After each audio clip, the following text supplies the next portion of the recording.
Hey. So, when you need to get dressed and either go to work or go to a party and you go to your closet and you just look at your clothes and you already know you don't have anything to wear, or at least nothing that you can pull out that you're going to feel good in or that's going to fit the way you want it to fit.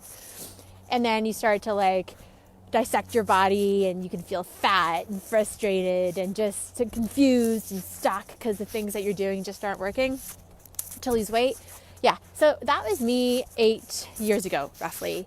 And I'm talking about this now for a lot of reasons, but most is because I want to share my story, because I can guarantee that there's other women out there feeling the exact same way that I did. Hey guys, thanks for watching. And, for me, I was at the hardest place in my life. I was two little kids, and we had financial pressures and all of this stuff going on. And the thing that I would focus on and obsess on was my weight. And I was the heaviest that I'd ever been, and I the hardest part of that was I'd gone to school. I had a master's degree in exercise physiology by this point. I'd been an Ironman athlete, a multi-marathoner, and here I was with one pair of fat pants. And they're from Lululemon. They were the Lululemon black still pants. And I remember being called, to go out with some girlfriends, and I was excited. I wanted to go. It had been a while since I'd been with friends, and I went into my bedroom and I had this pair of boyfriend jeans that I was going to put on, and they were big, and I tried to pull them on and they wouldn't go up. And then I tried, all of a sudden I was like, oh my God. So I started to try on every article of clothing, and I ended up with a pile of clothes in my bed and with me sitting on my bedroom floor sobbing. And back then it was really common to have the move more, eat less philosophy. That was a big thing back then. And I was doing that. I kept thinking that was going to be my salvation, my ticket, my way out. And I was trying these things to lose weight, and it wasn't working. And all I wanted, honestly, all I wanted was to look good in a pair of jeans and a tank top. It was vanity driven.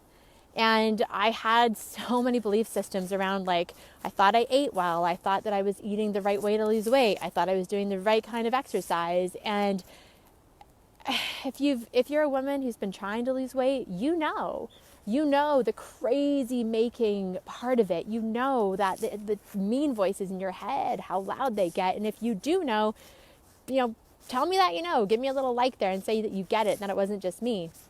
And so I tried all these things, and basically I was out, I figured that I just needed to exercise more. So I was like, okay, obviously I need to push myself more. I just need to have more grit, more stamina. And, my dog's out walking. Harley, come.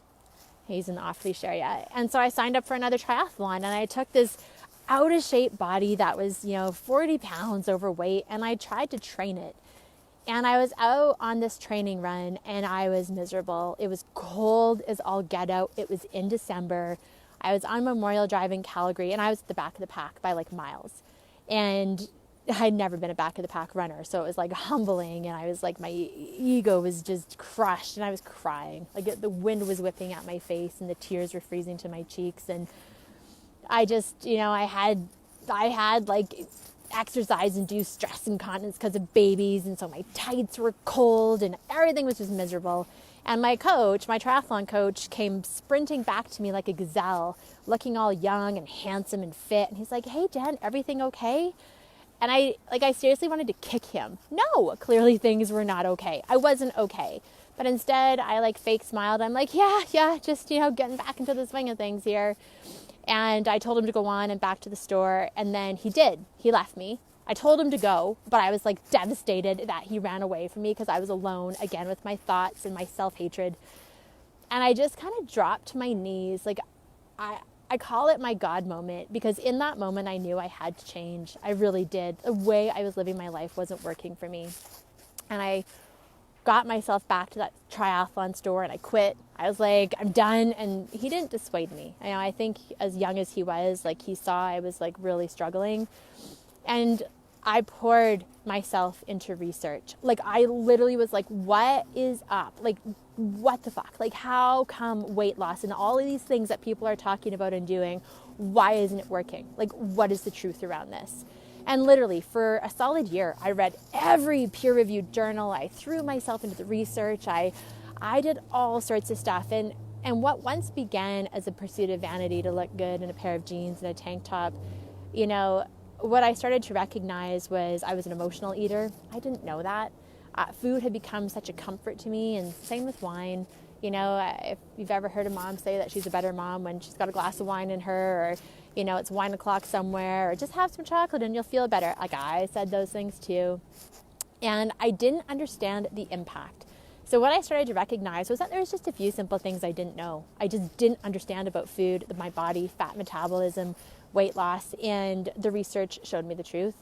And then the application of it, the actual doing of it, stripping away food as a security blanket, taking away the things that numbed me, it made me get real about what was actually going on in my life. And I'm sharing this now because I wrote a book, and I've taken everything that I know and all of the successes that I've seen. It's not just me, you guys. Like, so many of my clients have been able to transform their weight, their life, their bodies, their dreams, their marriages, their relationships, their parenting relationships. Like, so much can happen when you start to get real and deal with what's really going on.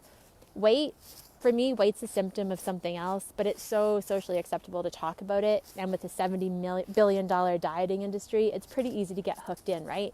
And then you've got this like super legit reason that you're not going after your dreams. It's like, yeah, I'll do that after I lose these 10 or 20 or 30 or 40 pounds. Yeah, that, you know, relationship I want, I'll do that when I feel more confident.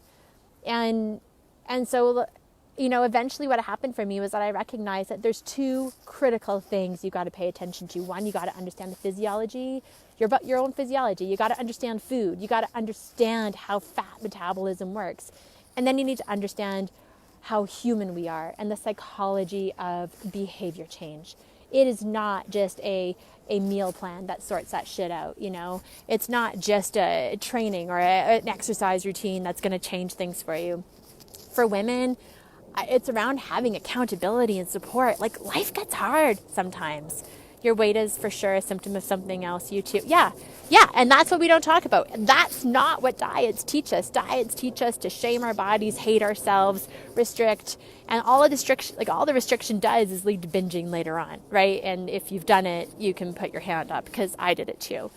And, you know, something that I've been able to create for myself, I've now taught it. I go after teaching weight loss, healthy weight loss, with everything I have. And I have for almost, you know, the last 8 years now. And I guess what I'm realizing is I've been kind of behind the scenes around it, you know, like I've got my private communities, and I've got my amazing clients, and it's like I'm holding on to the holy grail of weight loss, and I'm being secretive about it.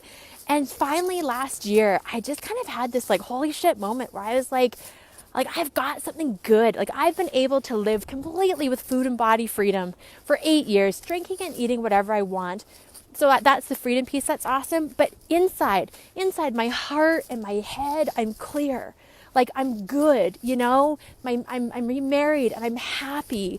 Not that we don't have struggles, who doesn't, but like, I'm happy. I'm in love. I've got these connected relationships with my children and my friends, and it's so good. I don't need to hide behind my 40 pounds of excess weight, which is a combination of physical and emotional weight.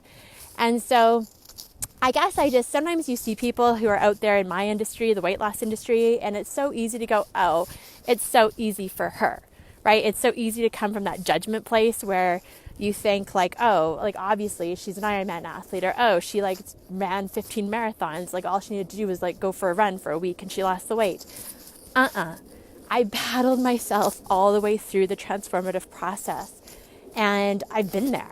Like, I literally have been practically on the fetal position, bawling, feeling like shit about myself, my marriage, you know, my relationships, feeling alone, lonely, and that's hard. And we're so human. Of course we seek comfort. That's why that's why it's called comfort food and the comforts of home. It's easy to want to feel comfortable. But when you're comfortable, you're not changing. And weight loss, true weight loss, requires that you get uncomfortable. And that's what my book's about. But more importantly, it's more like, I want to be able to be somebody, you know, I'm in my mid-40s, and in my 30s, I felt fat and frustrated, And now I feel fabulous and free. And I want that for every woman on the planet. Every woman should have the God-given right to know how to take care of herself, nurture herself from the inside out, and live this way. And so, yeah, I'm going to be showing up on my page a bit more and sharing, talking about the book, the chapters, asking more about what you might want to know and how I can share what I've learned and what I teach in my private community so that you have access to it, that you can benefit from it. And like what I have found is that when you truly learn that weight on your body, all you need is hope.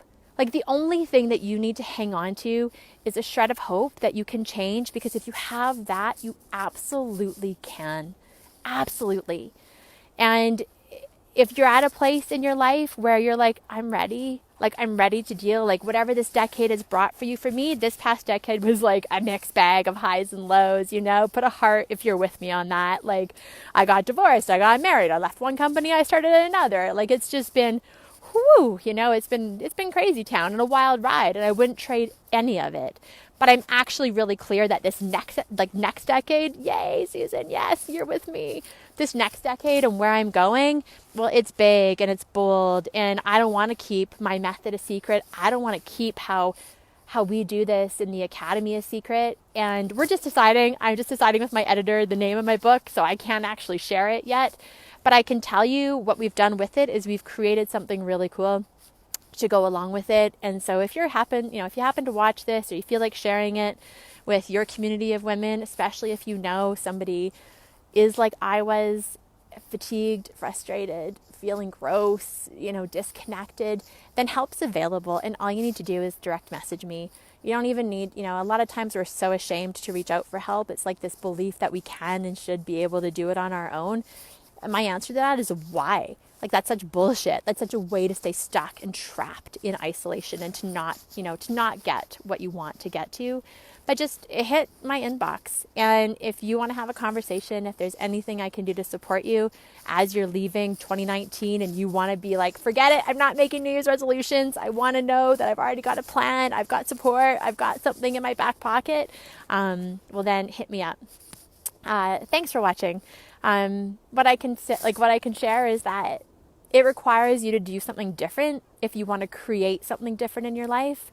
And that means if you know that you've been on that yo-yo dieting roller coaster, if you've tried every fad thing out there, if you've gone keto, tried paleo, been vegan, gone vegetarian, done Whole30, and you've rebounded from that, then those things aren't working for you. So stop thinking they're going to work in the future. It's time to find a different way, a healthy way, a better way. And I'd love to share what that is with you.